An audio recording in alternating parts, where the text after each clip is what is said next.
do que abençoado, instruído na palavra do Senhor. Porque, como diz Paulo, para o seu jovem discípulo Timóteo, a palavra ainda continua sendo útil. Toda a escritura é útil para instruir o crente a completar a carreira e a cumprir a boa obra. Você crê nisso? Que bom. Então, pegando o gancho no território da Macedônia, do pastor Edgar, né? Eu queria que você abrisse então a sua Bíblia comigo na carta de Paulo aos Filipenses. Nós vamos ler o capítulo de número 4, os primeiros 9 versos deste capítulo importante. E nós vamos ler aqui, e nós vamos expor aqui os primeiros 9 versículos do capítulo de número 4. Eu agradeço demais o convite do pastor Edgar, sempre está aqui dando esse voto de confiança para a gente. Obrigado, viu, pastor? Sempre uma honra. Eu sempre quando eu venho aqui, eu sempre gosto de dizer que obrigado, lindona, que essa conexão entre Ribeiro de Abreu e Belmonte tem dado frutos, viu, irmãos? E eu tenho sido muito abençoado por vocês. A gente aprende muito. Quem achou diz amém. Quem não achou desespera. Eu espero. Até tomar uma água aqui. Que bom. Posso ler? Carta de Paulo aos Filipenses, o último capítulo é uma carta curta, mas de muita importância para nós aqui. Os primeiros 9 versos. Amém?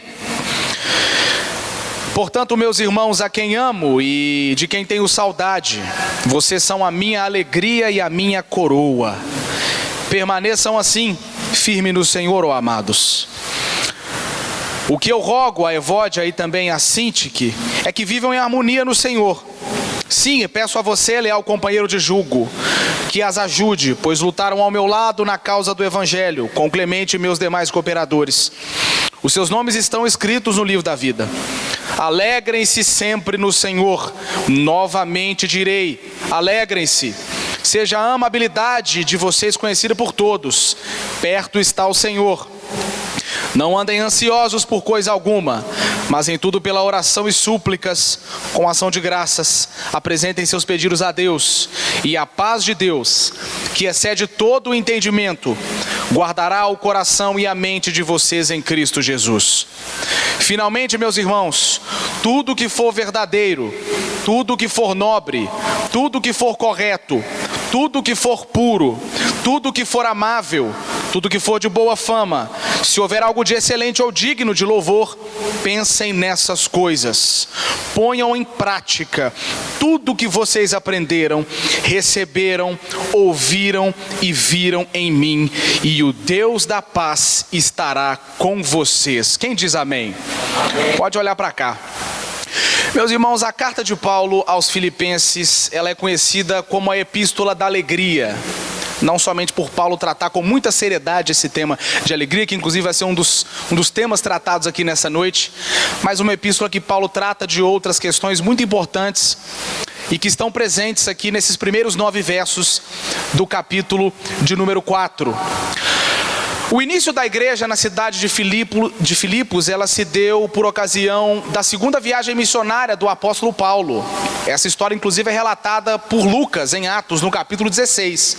Quando Paulo e seus amigos estão em Filipos, ele ali começa a pregar o evangelho. É a primeira igreja, na verdade, de Filipos na Europa, né? A igreja de Filipos é a primeira igreja no Ocidente. A primeira igreja oficialmente implantada em uma terra gentílica é a igreja de Filipos. Talvez por isso Paulo tenha um carinho tão grande, especial por ela. É uma carta muito pessoal, muito pessoal. Talvez como de Coríntios, por exemplo, como ele escreve para Timóteo, é realmente uma carta muito pessoal. Isso aconteceu no ano 52, no ano de 50 a 52 depois de Cristo, essa segunda viagem missionária do apóstolo Paulo, quando ele esteve ali. Ele prega o evangelho e uma mulher escuta ele, uma mulher chamada Lídia. Essa Lídia se converte, ela se arrepende dos seus pecados e crê no Senhor Jesus, e abre uma espécie de célula na casa dela. Tempos depois, Paulo encontra uma mulher possuída por um espírito demoníaco, uma adivinha que ele não dá nome.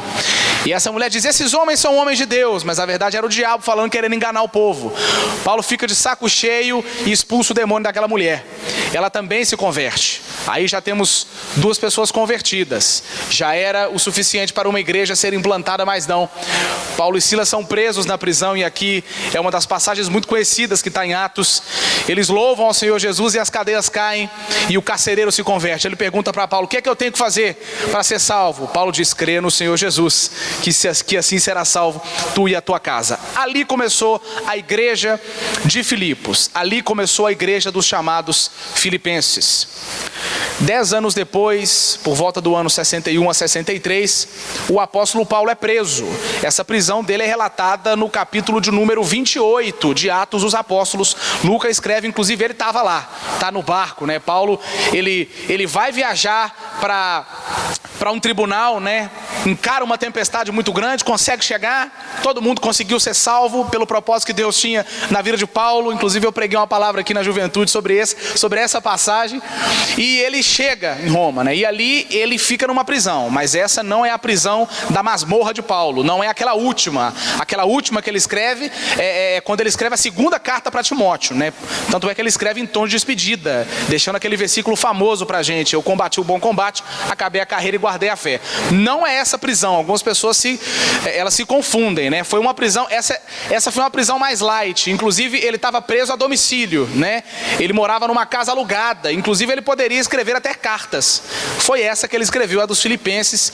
Não só ela, mas também a de Colossenses, Efésios também, que são as chamadas epístolas da prisão.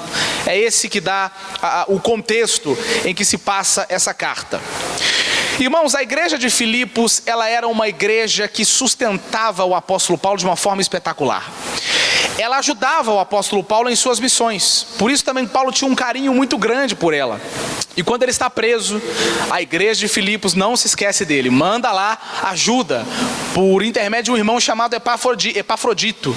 E ele vai se encontrar com o apóstolo Paulo e ele acaba passando mal, né? E Paulo inclusive escreve que ele estava mal de saúde e pede para ele voltar para a cidade de Filipos. Quando ele volta, ele traz consigo nas mãos a carta, a famosa carta que é motivo hoje de pregação nesta noite para nós. O contexto se dá assim. Amém até aqui, meus irmãos? Glória a Deus. Agora nós vamos expor aqui os primeiros 9 versículos deste capítulo tão importante. Leia comigo o versículo de número 1 do capítulo de número 4. Portanto, meus irmãos, a quem amo e de quem tenho saudade, vocês são a minha alegria e a minha coroa.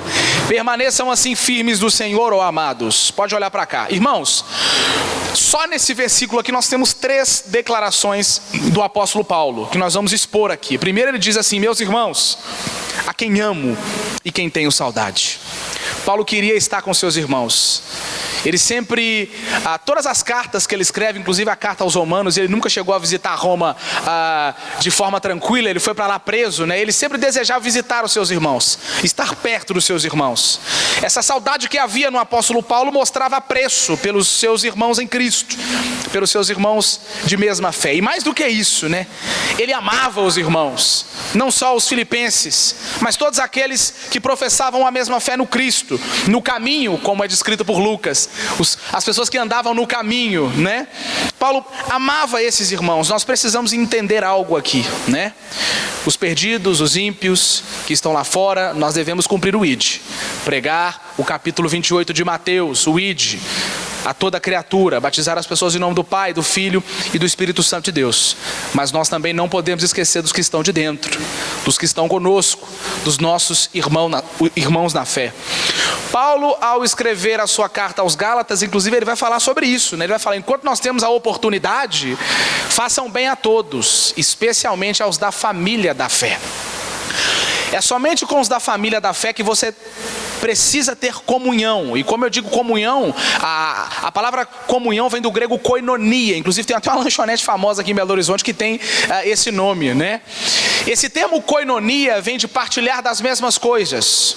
Com o ímpio nós pregamos o evangelho, mas não partilhamos das mesmas coisas. Se você for partilhar das mesmas coisas que o ímpio, você vai pecar. Mas com o irmão não. Com o irmão você deve partilhar. É ele que fortalece você na fé. É ele que representa o próprio Cristo na terra, porque ele é a igreja de Deus na terra. você precisa amar os seus irmãos em Cristo. Não somente o pecador, não somente o ímpio, mas também dê valor àquele que está do seu lado, aquele que é o seu companheiro de ministério, aquele que te dá paz do Senhor quando ele entra no culto, quando ele vai embora, quando ele te cumprimenta. Pergunta como é que ele está. Se ofereça para tomar um café na casa dele. Tenha comunhão com os seus irmãos. Paulo desejava fazer isso e muitas vezes ele não podia fazer isso, porque estava preso. Ele entendia o tamanho do valor e o tamanho do benefício que era estar junto com os seus irmãos em Cristo. Eu sei que eu tenho só 25 anos, mas eu dou um conselho para vocês. E olhando aqui a carinha de vocês, eu sei que tem gente mais velha. Não é que eu estou chamando vocês de velho não, viu gente? Partilhe. Seja igreja, abrace o seu irmão, chama ele para comer uma pizza no final do culto, paga para ele se for possível, se ele não tiver dinheiro. Tenha comunhão, paga um cachorro quente para ele, uma bala, um achocolatado, converse com ele, conviva com o seu irmão. É assim que você cresce na fé. Você está me ouvindo aqui nessa noite? Faça isso em nome de Jesus. Segunda coisa que nós podemos aprender aqui, Paulo vai dizer: vocês são a minha alegria e a minha coroa. Nós vamos entender isso aqui nessa noite. A igreja de Filipos, muitos teólogos vão dizer que ela era a menina dos olhos do apóstolo Paulo, não é? Porque era uma igreja que não dava muito problema para ele. Era uma igreja, tinham igrejas piores, como a de Corinto, por exemplo, né? Que lá estava indo de mal a pior.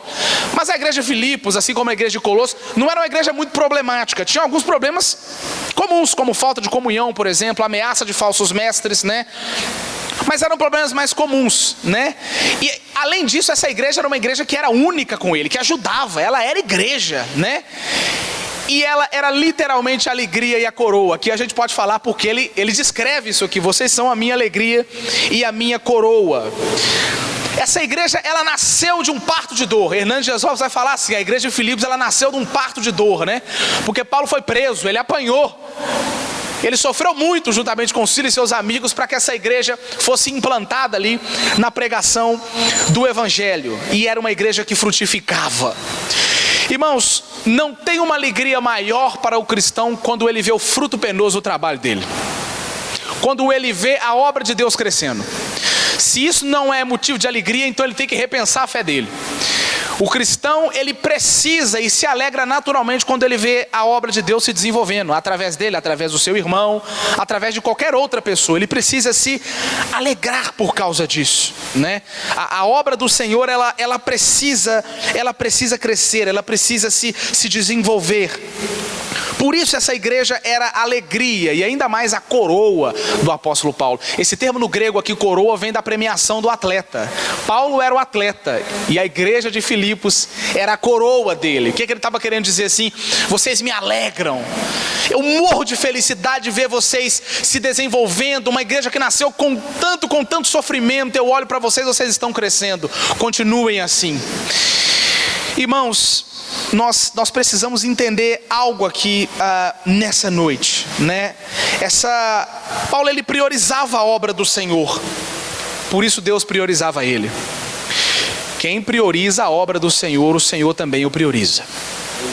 Quem prioriza a obra do Senhor, gasta tempo em priorizar a obra do Senhor, gasta tempo em fazer as coisas do Senhor, o Senhor cuida das coisas dele, viu? Isso é bíblico, isso é uma afirmação bíblica na qual eu dou para vocês aqui nessa noite. Muita gente vem à igreja, ele vai exercer certo ministério, ele vai exercer certa posição dentro da igreja e faz pelos chamados cocos. Se ele é do louvor, ele não estuda o instrumento, ele não quer aprender, ele acha que a unção vem de Deus, ele não precisa fazer nada. Se ele vai pregar a palavra de Deus, ele coloca ali os pensamentos dele ali e pronto, e acabou, né? Não é bem assim, meus irmãos. Nós precisamos nos alegrar e fazer a obra do Senhor com amor. Paulo era um desses irmãos. Paulo fazia a obra do Senhor com amor e se alegrava por causa disso. Existem pessoas que querem ser até usadas por Deus, e essa é uma vontade genuína dele, mas ele não quer dedicar tempo, ele não quer crescer, ele não quer estudar a palavra do Senhor. Se ele está no instrumento, ele não estuda uma música. Se ele está na comunicação, ele não se esforça. E é um trabalho penoso, que muitas vezes a gente não vê retorno no início. É um trabalho penoso estar na igreja. Mas quando vem a resposta, aquilo é um bálsamo no nosso coração. Irmãos, a igreja de Filipos, ela era um bálsamo para os sofrimentos do apóstolo Paulo.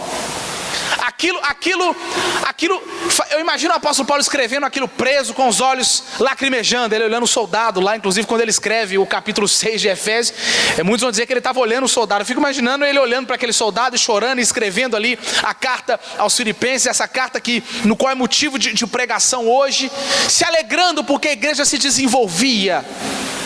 Se preocupe com as coisas do Senhor, chora quando a igreja está dando errado, se alegre quando ela está indo lá para frente. Faça isso, viva a igreja, sinta a igreja, melhor que isso, seja a igreja. O apóstolo Paulo, ele era um homem que nós podemos aprender isso. Precisamos priorizar as coisas de Deus. Quer pregar a palavra de Deus? Estuda, seja um erudito, faça isso, faça com louvor. Quer cantar? Faça isso, faça uma aula de música, se esforce. Mas você não tem talento, não, então faz um curso, se esforça, faça isso. Eu nunca vi gente que sobe no púlpito, e aqui não vejo isso como um desabafo, mas eu vejo pessoas subindo no púlpito e fazendo as coisas pelos cocos, e vai pregar e vem com os pensamentos dele e distorce o texto que está pregando. Já viu aquele pregador que fala assim: eu tenho um sermão, agora só falta encontrar o texto? Já viu esse tipo de pregador? Quem já viu aquele tipo de pregador que lê o texto, vai embora do texto e nunca mais volta para o texto? E a gente pergunta: meu Deus, por que ele leu esse texto? Porque eu não sei de onde que ele tirou esse tipo de coisa. Ele viaja, faz viagens nacionais e internacionais na Bíblia, e a pessoa pergunta: e o texto? Não aplica do jeito que tem que aplicar. Ele dá uma introdução incrível, faz isso, ele fala dos passos verdes da Babilônia, da roupa de Nabucodonosor. A igreja pergunta: e aí, você não vai aplicar o texto não? O que vocês servem para mim? Precisamos estudar, irmãos. Aqui eu não estou dizendo que você precisa ser um pós-graduado em teologia bíblica, um cantor espetacular com agenda cheia de segunda a segunda-feira, não. Faça com amor a obra do Senhor. Soe, sofra se for necessário, mas faça com amor. Amém, irmãos? Amém. Terceiro do versículo 1, ele vai dizer: permaneçam assim firmes no Senhor, ó amados. Paulo aqui vai exortar os irmãos a permanecerem firmes no Senhor. Aqui, na verdade, há um conselho indispensável. A igreja de Filipos, ela tinha uns problemas que a rondava ali. Havia um certo problema de comunhão, que nós vamos entrar nesse texto aqui. Haviam falsos mestres que estavam rondando aquela região. Isso era um perigo muito grande na igreja primitiva e ainda continua sendo. Irmãos, é um negócio louco demais, né? Porque se você for olhar a igreja de Filipos, Paulo na verdade está dando umas recomendações para eles, para que não aconteça o pior. A igreja estava indo bem.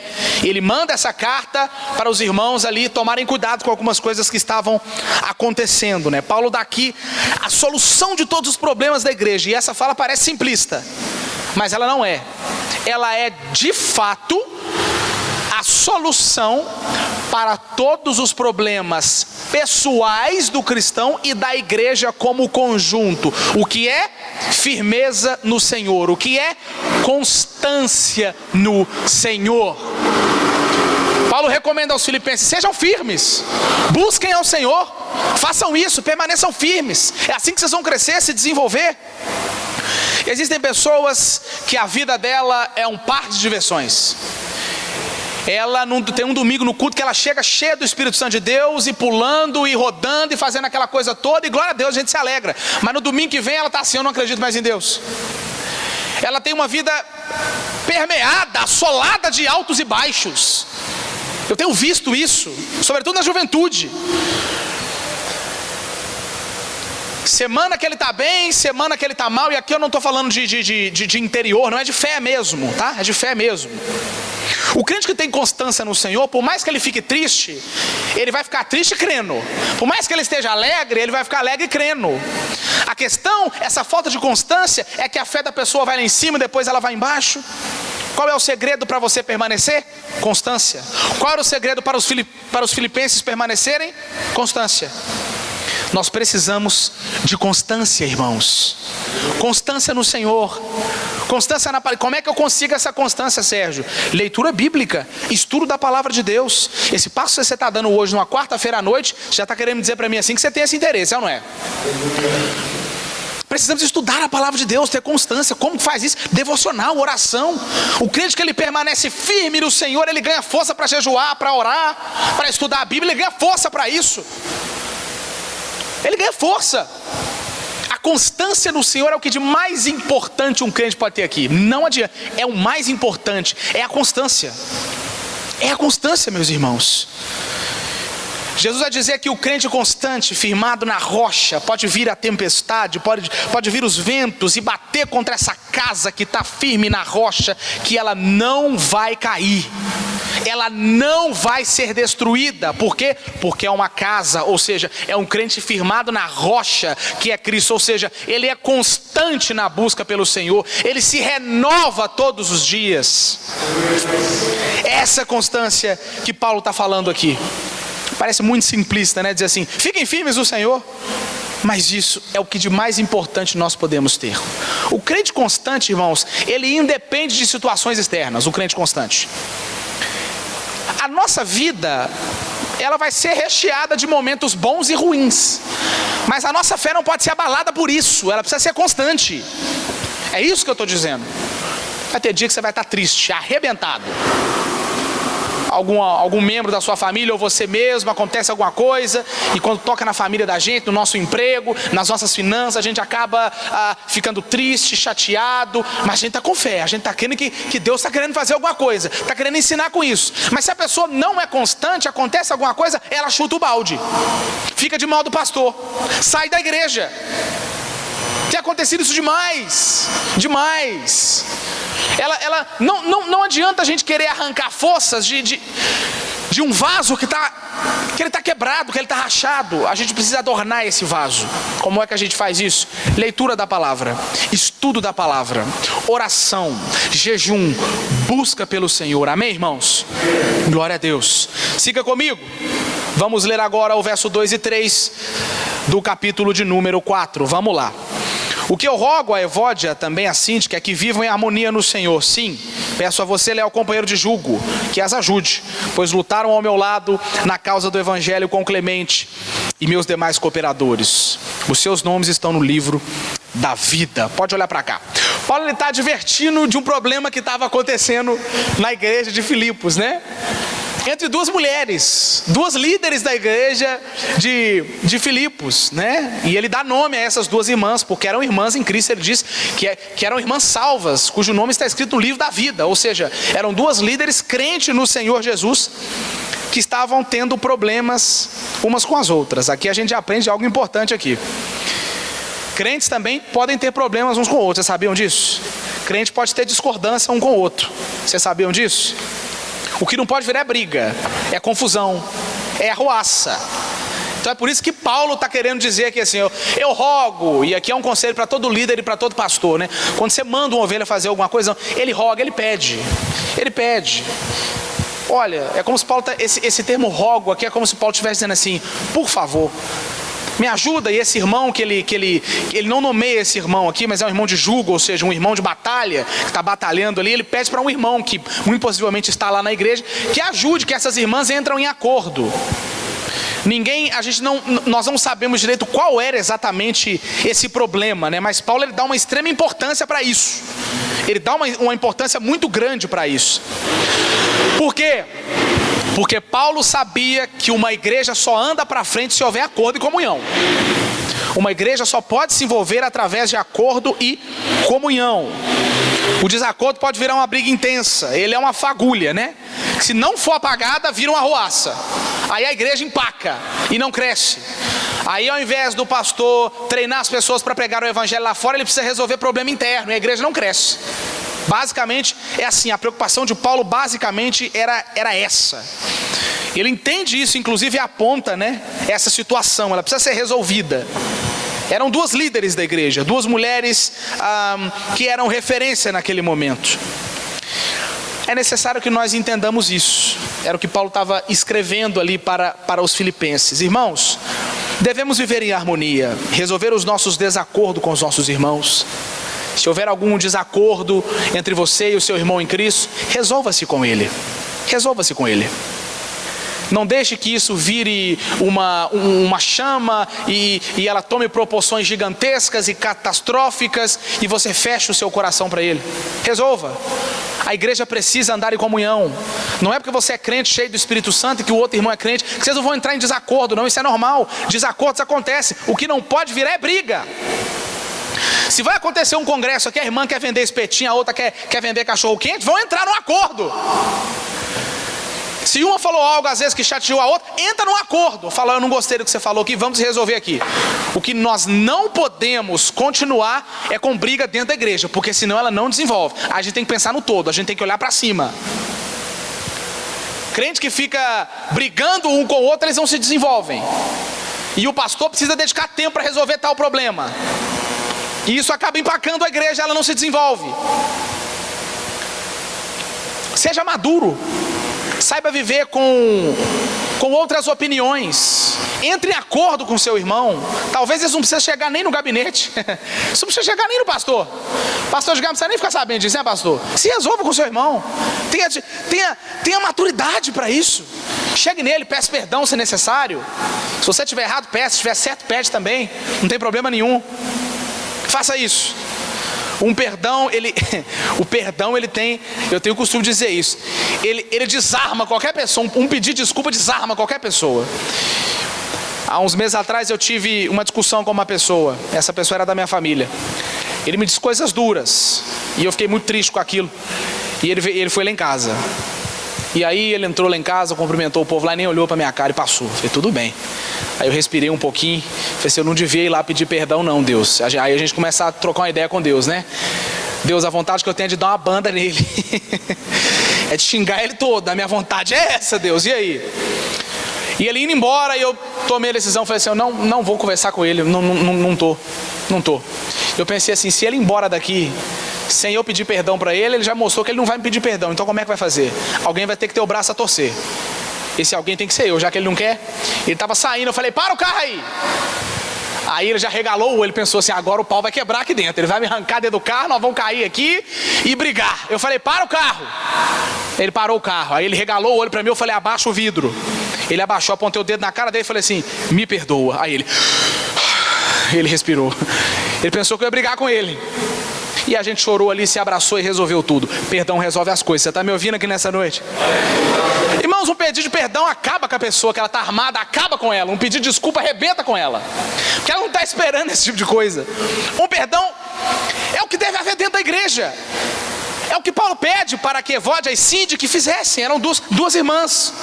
Tinham esses nomes com significados bonitos, inclusive. Elas estavam tendo problemas ali. Paulo falou, resolve isso aí. Resolve, vocês têm que se preocupar com coisa. Lá fora o pessoal está precisando escutar o evangelho. Resolvam esse tipo de coisa. A Bíblia está recheada de passagens a respeito deste tema. Em Efésios, esse próprio Paulo vai dizer para a gente ser compassivos uns para com os outros, perdoando-se mutuamente, assim como Deus perdoou-nos em Cristo Jesus. Ele escrevendo aos Romanos, ele vai dizer, dediquem-se uns aos outros com amor fraternal. Em sua segunda carta aos Coríntios, ele vai dizer, procurem aperfeiçoar-se, exortem-se mutuamente, tenham um só pensamento, vivam em paz, e o Deus da paz estará com vocês. João, em sua primeira carta, no capítulo de número 4, verso 20 e 21, ele vai dizer, se alguém afirmar que ama a Deus e não ama o seu irmão, ele não ama a Deus. A verdade é essa. Lembra o que Cristo deu? Ele falou, o mandamento eu dou para vocês, ame o seu próximo como a ti. Se você tem que amar o ímpio lá fora, imagina o irmão que está do seu lado aí. Imagina! Ele professa a mesma fé que você. Cristo também para ele é objeto de devoção. Ele é seu irmão em Cristo, ele é a igreja, ele é a igreja. É a igreja com você. Dedique tempo a ele, em nome de Jesus. Resolva, irmão, resolva os seus problemas. O diabo não resiste a uma igreja que anda em comunhão.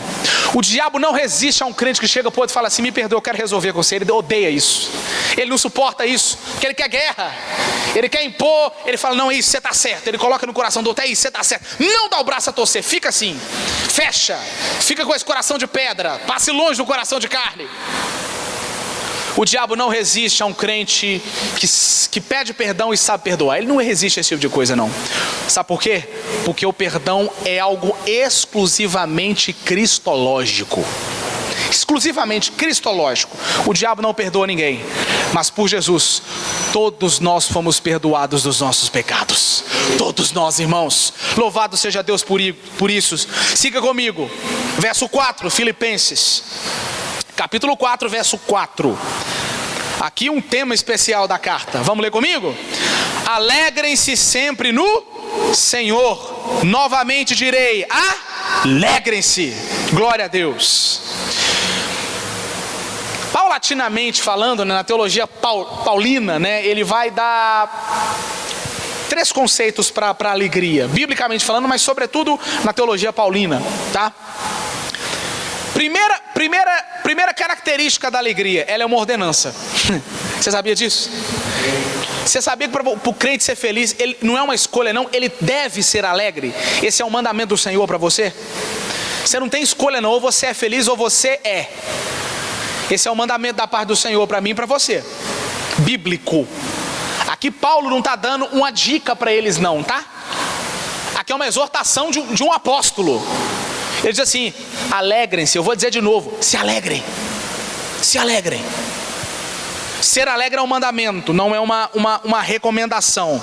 E deixar de ser alegre é uma desobediência ao Senhor. Biblicamente falando, é assim que funciona. O evangelho é alegria. Um dos frutos do Espírito é alegria.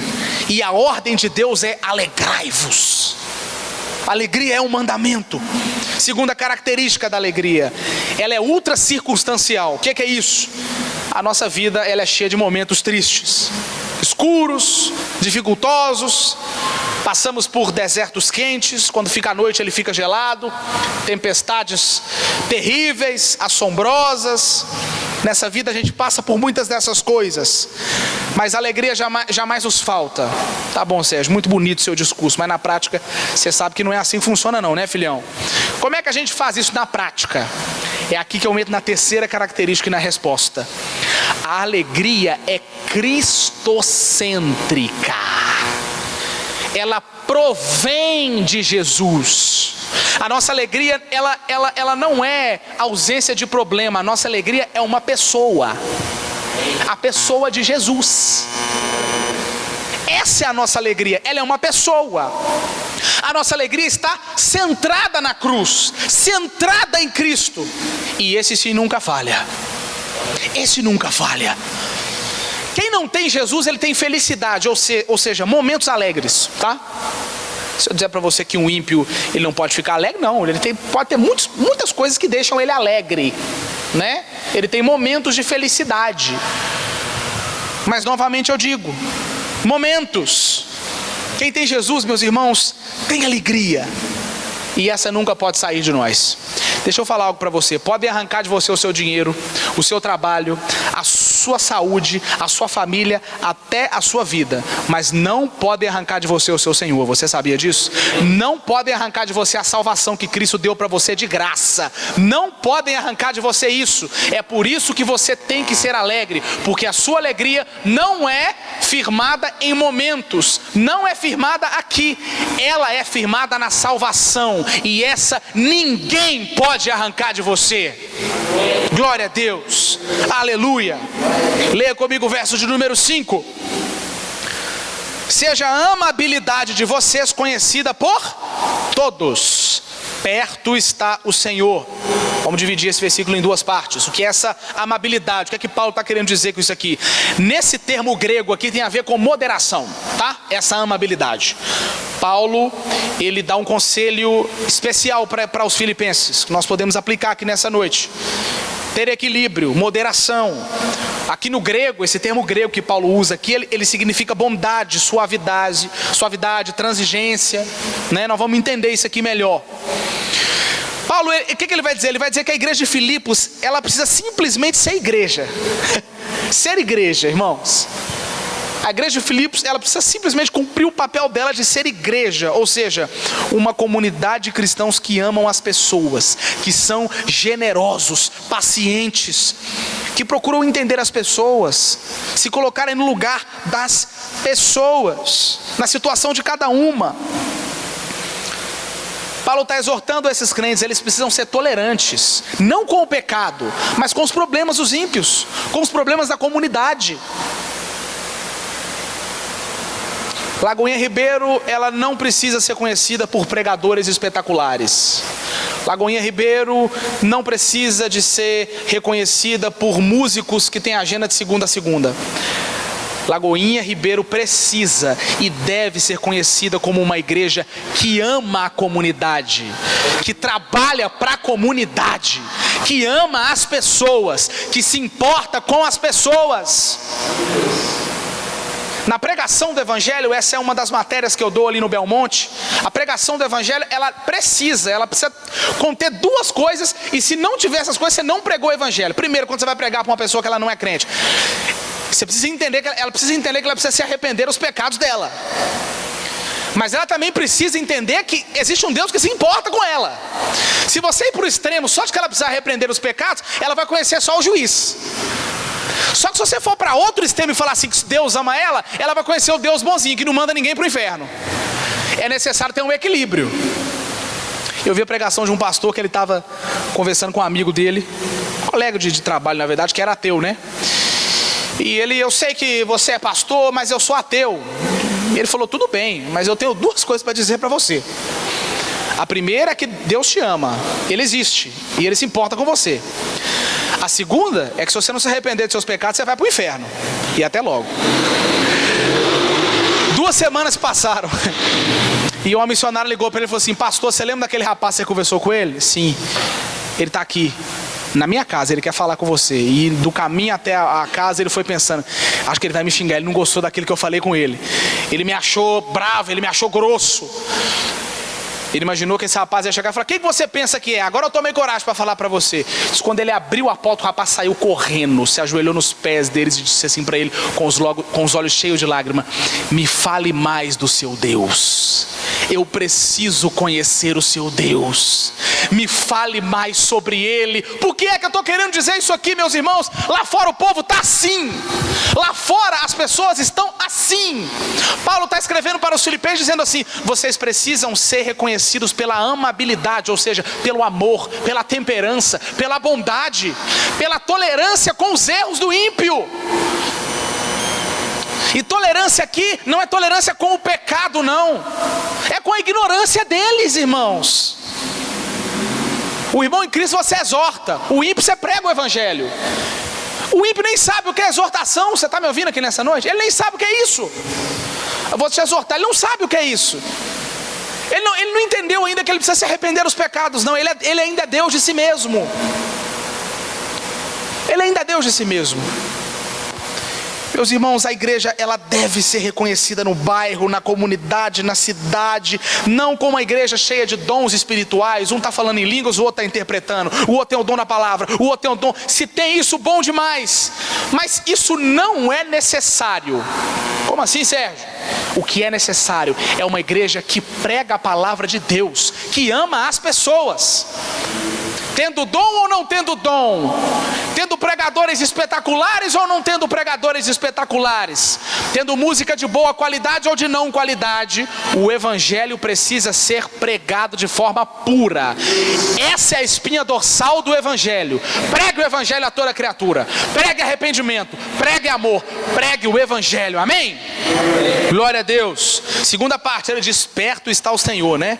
Aqui na verdade, eu li pelo menos uns 20 comentários bíblicos só para essa aqui, só para essa parte aqui. Não há um consenso sobre o que é que Paulo está querendo dizer aqui. Então nós temos duas alternativas aqui, né? A primeira, esse advérbio grego aqui, na verdade, ele pode se referir a espaço ou tempo. Dessa questão de perto está o Senhor, né? Ou seja, só tem duas possibilidades, né? A primeira é que de fato, né, tem a ver com o espaço, né? Quando Paulo está falando perto está o Senhor, e aqui a maioria dos teólogos dizem, crê nessa linha de pensamento, de que esse perto aqui na verdade, Paulo está querendo dizer que Deus está perto dos irmãos, que Ele está vendo tudo a acontecer. E principal, ele ainda ajuda os irmãos a cumprirem a caminhada, a cumprirem a jornada, né? Por isso que Paulo está dizendo isso aqui. Ele está perto, nos ajuda a vencer os dias maus, ele nos ajuda a pregar o Evangelho. Os olhos e a atenção do Senhor estão simultaneamente, né, em toda a terra. Então aqui, esse pode ser um significado, né? Nós devemos sentir duas coisas com essa declaração, de que o Senhor está perto e nos ama e está conosco. Duas coisas. A primeira delas é que nós devemos nos alegrar por isso, porque do nosso lado caminha o Senhor dos senhores, caminha aquele que morreu por nós, aquele que fez do Getsêmani aquele palco de horrores num palco da glória de Deus. Esse é o que caminha do nosso lado. O segundo sentimento é temor, justamente porque Ele está nos olhando, justamente porque Ele está nos assistindo. Satanás não tem esse poder, tá? De saber o que é que você pensa. Ele não tem esse poder. Ele não, se alguém disser a você que Satanás lê o seu pensamento, isso é mentira, viu? Mentira. Essa é uma característica exclusivamente de Deus. Satanás não tem esse poder. E justamente por isso você deve temer. Justamente por isso. Jesus fala, graças a Deus Satanás não sabe dos meus pensamentos. Eu fico, meu Deus do céu, mas é Deus sabe. E aí, como é que vai fazer? É Deus que sabe. Se alegre por isso, porque Ele é Senhor. Mas tenha isso como temor, justamente porque Ele é Senhor. Amém? Glória a Deus. A segunda, né, é a mais óbvia, né? Aqui vai, não pela questão do espaço, mas de tempo. Aqui nós podemos ser uma passagem de caráter escatológico, ou seja, dos últimos dias. Quando Paulo está falando, perto está o Senhor. E de fato, irmãos, se você ler de Gênesis a Apocalipse, você vai encontrar muitas declarações de que, fato, o Senhor, qualquer momento, pode nos buscar, arrebatar a sua igreja, para que assim estaremos com Ele eternamente. Amém? Versos 6 e 7. Aqui uma passagem muito conhecida, né? Muitos usam esse versículo aqui, inclusive, para pregar, né? Os versos 6 e 7. Vamos ler? Não andem ansiosos por coisa alguma, mas em tudo pela oração e súplicas e com ações de graças apresentem seus pedidos a Deus, e a paz de Deus, que excede todo o entendimento, guardará os seus corações e suas mentes em Cristo Jesus. Aqui Paulo, ele dá uns conselhos preciosos aos filipenses, meus irmãos, sobre o descanso no Senhor. A ansiedade exagerada, ela diz algumas coisas. Uma delas é falta de fé. É falta de fé no poder e, mais ainda, na soberania de Deus. E quando eu digo ansiedade, é aquela preocupação exacerbada mesmo. Não é sobre como é que vai ser o amanhã. É assim, meu Deus, o que eu vou fazer amanhã? O que vai ser a minha vida amanhã? É esse tipo de coisa. É esse tipo de ansiedade. Eu vi até um psicólogo falando sobre isso, um psicólogo cristão. Existem dois tipos de ansiedade. Aquela normal, que você fica se perguntando assim, como é que vai ser o meu amanhã? E aquela que faz você perder o sono, que faz você não preocupar mais com a sua família, com o seu trabalho, você esquece as coisas do Senhor e pensa só no futuro. Preste atenção nisso. O crente deve planejar o futuro, mas não deve ser escravo dele. Planeje o seu futuro, trabalhe, estude, mas não coloque essas expectativas em suas próprias forças. Não coloque expectativa no que você fez, está fazendo ou vai fazer. Faça o que for necessário, mas não tenha isso como resposta para você. Tenha como resposta o amanhã de Deus. Existem alguns ditados muito mentirosos e outros verdadeiros. Um deles é que a voz do povo é a voz de Deus. Esse é mentiroso. A voz do povo, normalmente, ela não costuma ser a voz de Deus, não é? Mas tem outros que é verdadeiro. Por exemplo, o amanhã só pertence a Deus. Planeje o amanhã, estude, trabalhe, cuide da sua família, seja o melhor na sua empresa, o melhor na sua faculdade, na sua escola. Faça isso. Mas não tenha isso como critério de força e como critério de fé. Coloque tudo nas mãos do Senhor. Entregue para Ele e fala assim, ó Deus, o meu amanhã realmente, ele só pertence ao Senhor. Hernandes Dias Lopes vai dizer assim, que Deus não somente sabe do futuro, mas Ele também controla ele, viu? Ele controla. Ele tem o futuro na palma das suas mãos, irmãos. O apóstolo João vai dizer que tudo foi feito por intermédio dele, e sem ele nada do que foi feito se fez. Uma vez, num embate contra um fariseu perguntou assim para ele assim, você não tem nem 50 anos e diz que viu Abraão? Ele disse assim, em verdade eu digo para você, meu filho, antes que Abraão existisse eu já era, eu já existia.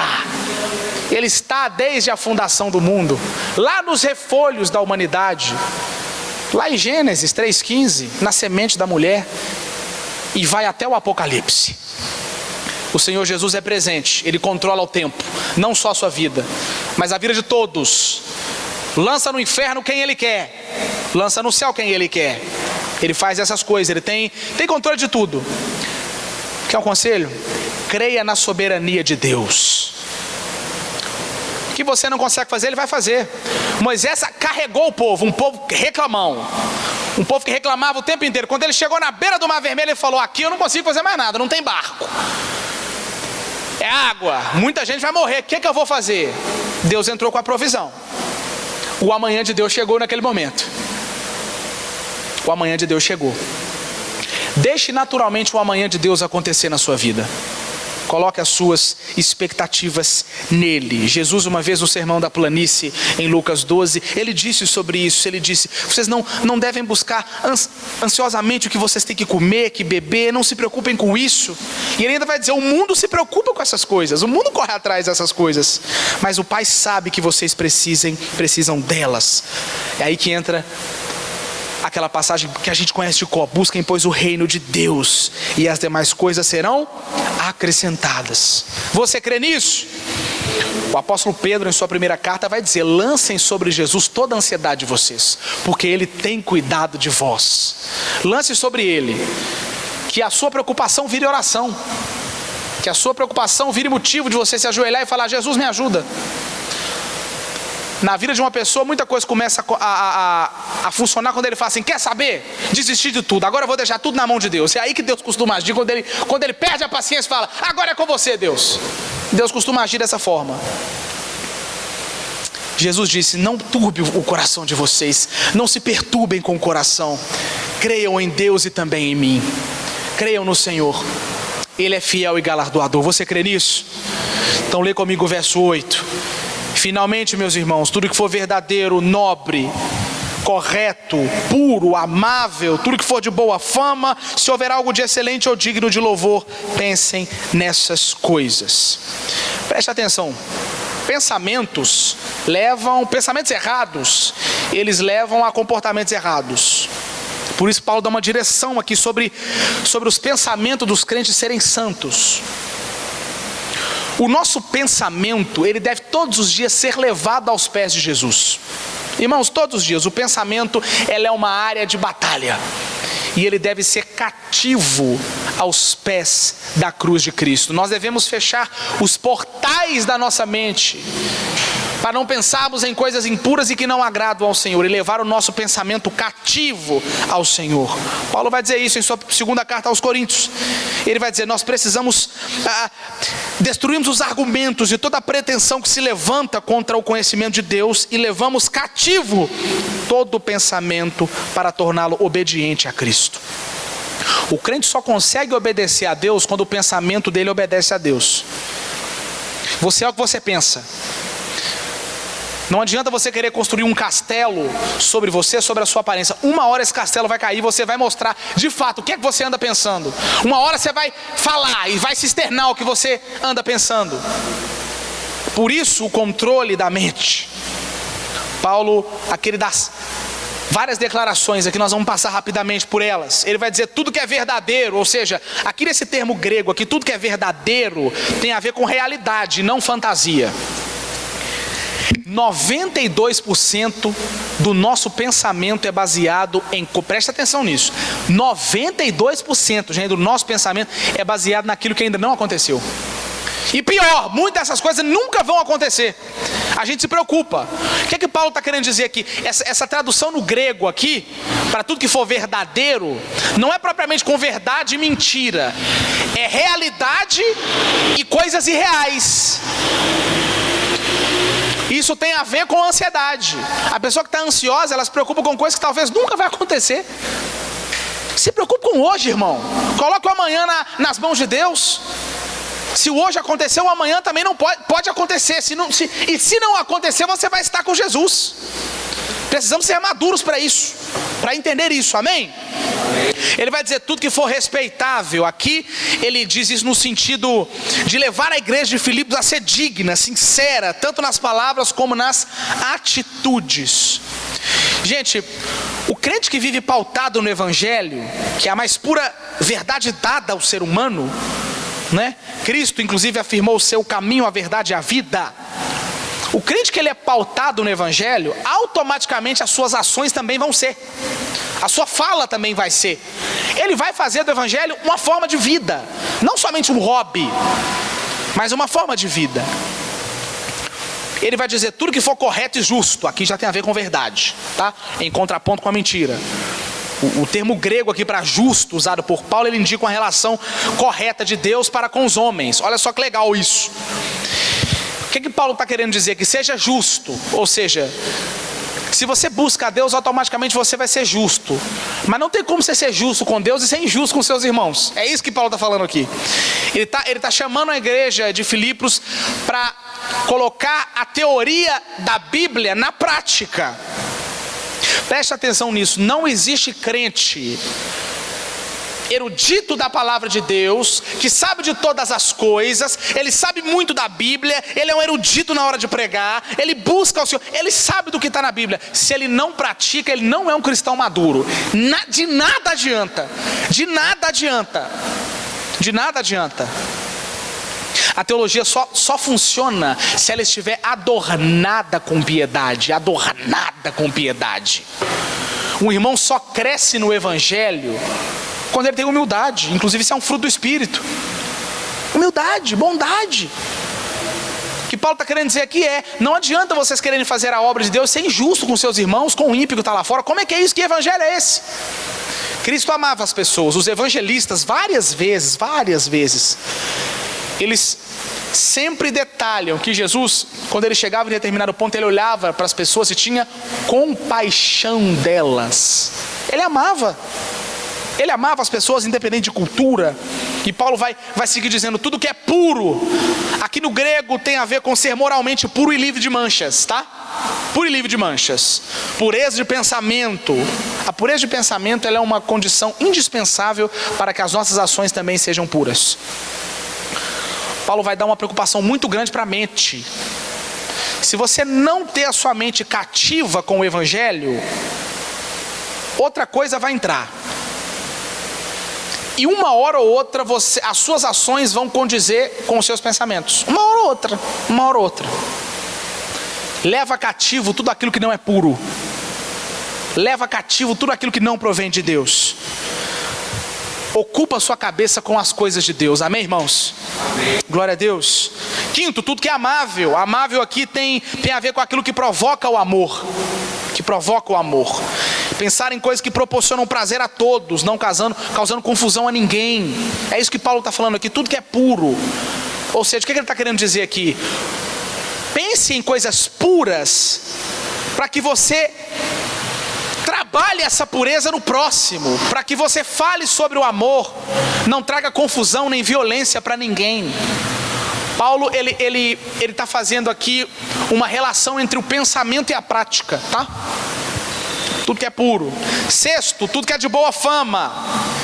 Irmãos, no mundo existem inúmeras coisas falsas, impuras, e na mente do cristão só deve existir coisas adequadas para serem ouvidas por Deus. Para ser ouvida por Deus. Pensa naquilo que é aprovado por Deus. Pensa naquilo que, se você falar, não vai escandalizar ninguém. Pensa naquilo que, se você falar, não vai causar confusão na vida de ninguém. Pensa naquilo que você vai falar. Paulo está falando sobre isso aqui. Pensa no que é de boa fama, coisas boas, coisas que agradam ao Senhor. E ele resume, né? Ele vai dizer: se houver algo de excelente ou digno de louvor, pensem nessas coisas. Exegeticamente falando aqui, ao invés de continuar as recomendações, Paulo ele dá um resumão, né, nessa lista, né?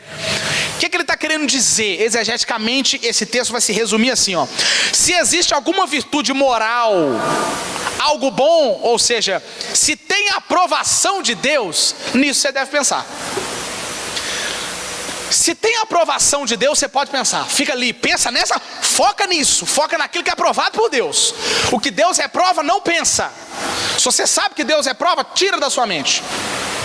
E você tem controle sobre isso. Isso é uma escolha sua. Abrir os portais da sua mente para aquilo que Deus aprova e fechar aquilo que Ele reprova. Precisamos levar os nossos pensamentos cativos, amém? Prenda ele aos pés de Cristo, prenda nas mãos de Cristo, prenda o seu pensamento no corpo de Cristo, prenda ele na cruz, prenda ele, fique preso. Viva a Bíblia. Tem amor pela palavra de Deus, tem amor. Faça isso, faça isso. Billy Graham, um dos grandes evangelistas dos últimos tempos, dos últimos séculos, ele era um cara que ele amava muito a Bíblia, e ele sempre tinha uma frase muito linda, né? Ele fala assim: eu li o último capítulo da Bíblia e lá diz que vai terminar tudo bem. Tudo bem. Ele era um homem que estudava a palavra de Deus, ele tinha amor por ela. Quando o crente entende isso, ele entende que está tudo bem. Quem está me ouvindo aqui nessa noite? Ele entende que está tudo bem, ele entende isso. Leva o seu pensamento para Cristo. Verso 9 para a gente encerrar, leia comigo. Tudo que vocês aprenderam, receberam, ouviram e viram em mim, ponham em prática, e o Deus da paz estará com vocês. Paulo conclui aqui o seu pensamento, dizendo aos filipenses sobre a necessidade de se praticar aquilo que eles estavam lendo, que ele mesmo estava escrevendo. É isso que Paulo está querendo dizer aqui. Acumular conhecimento sem exercício da vida cristã não adianta nada, viu? Conhecer da palavra de Deus e não praticá-la, isso não resolve. Isso não é bom, não é legal. Isso não é bom. Conhecer da Bíblia não leva ninguém para o céu. Crer nela leva para o céu. Além de conhecer, nós devemos crer. Acreditar naquilo que a gente está pregando. Se o púlpito pegar fogo, a cadeira também vai pegar. Se o violão do irmão pegar fogo, aí embaixo também vai pegar. John Wesley dizia: ou você coloca fogo no seu sermão, ou você põe ele no fogo. Ou você põe ele no fogo. Acredite naquilo que você está pregando. No século XVIII, corria um homem pelas ruas de Londres. Todo mundo olhava para ele, ele era um dos líderes do gnosticismo na época.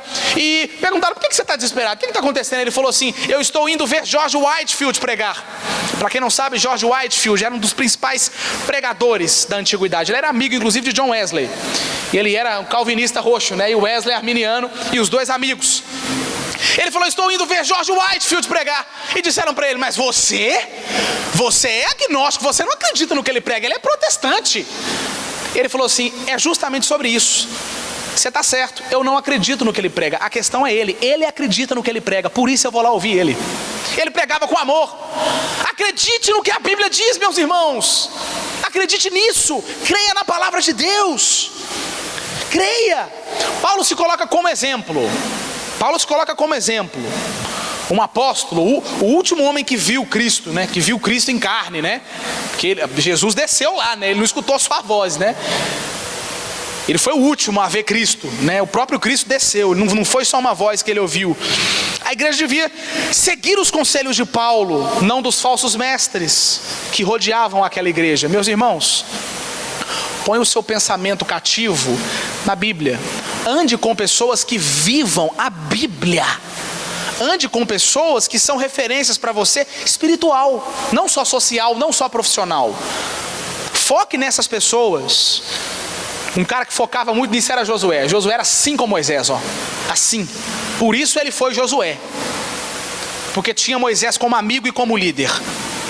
A conclusão de Paulo aqui é linda. Ele dizia: o Deus da paz estará com vocês. Meus irmãos, além de nós termos essa paz que nos guarda, que excede todo o entendimento, nós agora temos o próprio Deus da paz nos ajudando na nossa caminhada. O próprio Deus da paz. Nós não temos apenas tranquilidade em meio aos problemas. Sabemos que em breve, a qualquer momento, Jesus pode voltar para nos... Não é só essa tranquilidade. Agora nós temos o próprio Deus caminhando conosco. Só podemos conhecer a paz de Deus se antes conhecermos o Deus da paz. Ele é o dono da paz. Quando temos paz no coração, nós entendemos que o Deus da paz está conosco. Você crê nisso nessa noite? Glória a Deus. Fica de pé que eu quero orar por você. Eu queria que você fizesse um